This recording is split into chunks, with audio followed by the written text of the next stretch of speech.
அம்மா மாத்த எனக்கு டீ பிஸ்கட் எல்லாம் வாங்கிட்டு வந்து கொடுக்க அவனும் அதை வாங்கி சாப்பிட்டுக்கிட்டு எனக்கும் தியோவுக்கும் பிரச்சனை போய்கிட்டு இருந்தது சரியாயிருச்சுன்னு தியோவோட அம்மா அப்பா வந்துட்டு போனதை பத்தி எல்லாம் சொல்லி நம்ம பிரச்சனை ஏன் பிரச்சனை எல்லா பிரச்சனையும் ஒரு வழியா முடிஞ்சதுன்னு சொல்றான். அப்புறம் அம்மாவுக்கு அவனே தலை சீவி விட்டு பொட்டெல்லாம் வச்சு விடுறான். இங்க ராஜீவ் மாநாட பத்தின டீடைல்ஸ் எல்லாம் பார்த்துட்டு கமிஷனர் கிட்ட வந்து மாநாட்டோட செக்யூரிட்டி ரொம்ப கம்மியா இருக்கு, இதனால பிரச்சனை வர நிறைய வாய்ப்பு இருக்குன்னு சொன்னா நமக்கு வந்து ஆர்டர் மட்டும் ஃபாலோ பண்ணா போதும், உங்க வேலையை தாண்டி இதுல நீங்க இன்வால்வ் ஆகாதீங்கன்னு சொல்லிடுறாரு.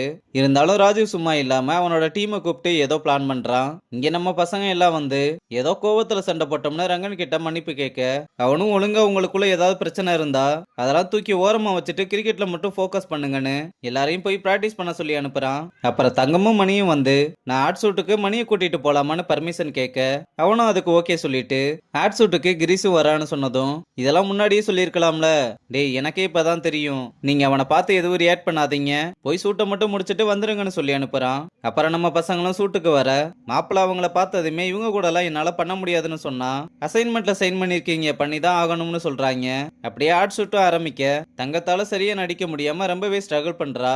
இதனால மணியும் வெளியே இருந்து அட்வைஸ் கொடுக்க நானே பதட்டமா இருக்கேன் நீ வேற ஏண்டான்னு சொல்றா. அப்புறம் மறுபடியும் ஷூட் ஆரம்பிக்க தங்கம் சொதப்பிக்கிட்டே இருக்கா. இதனால மாப்பிள்ள அவளை கூப்பிட்டு நம்ம டோர்னமெண்ட்ல ஆடும்போது வீடியோ ஷூட் எல்லாம் எடுப்பாங்கல்ல அந்த மாதிரி நினைச்சுக்கோன்னு அட்வைஸ் கொடுக்கறான். தங்கமும் அவன் சொன்ன மாதிரி ட்ரை பண்ணி பார்க்க அந்த ஐடியா ஒர்க் அவுட் ஆயிருச்சு.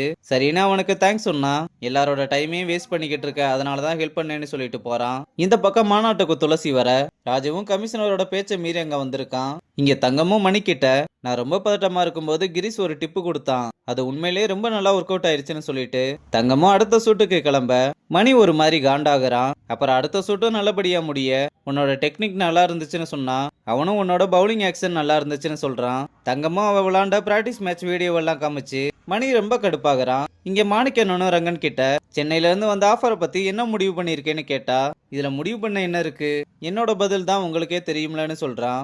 என்கிட்ட ஏன் இப்படி நடிக்கிற, உன் முகத்தை பார்த்தாலே தெரியுது துளசியை விட்டு எப்படி தூரமா போறதுன்னு குழப்பமா இருக்க, அகாடமியும் ருக்மணி மேமும் இக்கட்டான நிலைமையில இருக்கும்போது என்னால எப்படி போக முடியும், நீ சொல்றதும் சரிதான், ஆனா நீ மத்தவங்களோட வாழ்க்கையை உன் வாழ்க்கைக்கு முன்னாடி போட்டு பாக்குற, நீ திவ்யாவையும் தரணியையும் இழந்த மாதிரி துளசியையும் இழந்துடாதன்னு சொல்லிட்டு அதுக்காக ருக்மணி மேம அப்படியே விட சொல்லல, நல்லா யோசிச்சு ரெண்டு விஷயத்தையுமே பேலன்ஸ் பண்ற மாதிரி ஒரு முடிவுக்கு வான்னு சொல்லிட்டு போறாரு.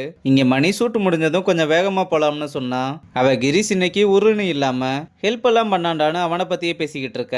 மணி கடுப்பாயி அவனை ஏன் முன்னாடி போகலாத எனக்கு பிடிக்கலன்னு சொன்னதும் இதே மாதிரி தான் நான் அனுவை பத்தி சொன்னேன், அப்போ உனக்கு பிடிக்கல, அப்ப அத மனசுல வச்சுக்கிட்டு தான் பழி வாங்குற, நம்ம பாய்ஸ் டீம் இப்படி இருக்க நிலைமைக்கு காரணமே வந்தான்றத மறந்துடாதன்னு சொல்றான். இங்க துளசியும் ஸ்டேஜ்ல நின்று எல்லாருக்குமே ஸ்பீச் கொடுத்துக்கிட்டு இருக்கும் போது கூட்டத்துல இருந்து ஒரு சில ரவுடிங்க எல்லாம் கல்ல விட்டு எரிய ஆரம்பிக்க ராஜீவ் வந்து அவனுங்களை அடிச்சு தள்ளி விட்டு கஷ்டப்பட்டு எப்படியோ அவனோட டீமோட சேர்ந்து துளசி அங்க இருந்து பாதுகாப்பா கூட்டிட்டு போறான். இங்க தங்கமும் மாப்பிள்ள கிட்ட எங்க அகாடமிக்குள்ள பிரச்சனையை ஏற்படுத்துற, ஆனா என் கேம பத்தி புகழ்ந்து பேசுற, உன் ப்ராப்ளம் தான் என்னன்னு கேட்டா என் ப்ராப்ளம் உன்கிட்ட இல்ல உன் அகாடமி கிட்டையும் மாத்தேன் கிட்டையும் தான், என்ன லாஜிக் இது, ரெண்டு அகாடமிக்குள்ள பிரச்சனைனா ஒருத்தனை பர்சனலா அட்டாக் பண்ணுவியா, உனக்கு ஏதாவது பிரச்சனைனா எங்களை கிரவுண்டுல ஹேண்டில் பண்ணிருக்கணும், நீ இன்னைக்கு ஷூட்ல அவ்வளவு நல்லா விளாண்ட, ஆனா அதை என்னால அப்ரிசியேட் கூட பண்ண முடியல, ஏன்னா நீ எங்களுக்கு பண்ணதெல்லாம் தான் ஞாபகம் வருதுன்னு சொல்லிட்டு போறா.